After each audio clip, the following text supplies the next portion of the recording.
Hi, my name is Edie. I'm your new IT specialist. I wanted to give you a little information about myself.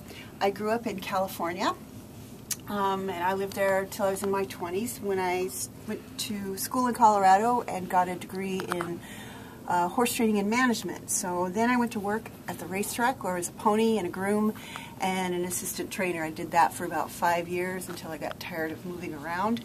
And then I went to school at UC Davis, where I earned a Bachelor's of Science in Agriculture, basically. It was a BS in Plant Science with a viticulture option.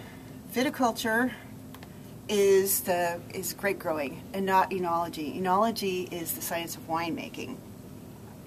So while I was at the racetrack and a student and also in Alaska, I raised dairy goats.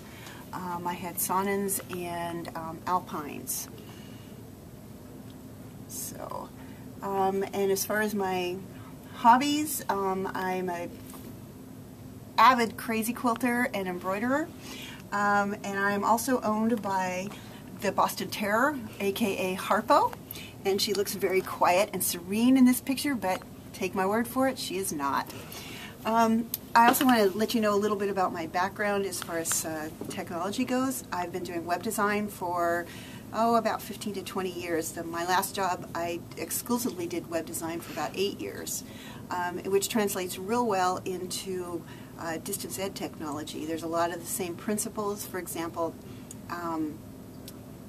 you want to have your class planned out before you even start thinking about what kind of distance technology you're going to use. It's the same thing in web design. You want to have all your information set out and ready to go before you start designing your website.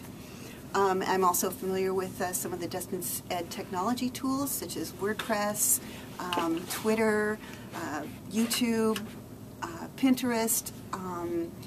I teach and got to use a lot of other tools that I wasn't familiar with, but I have some pretty good ideas on what we could use in your classroom.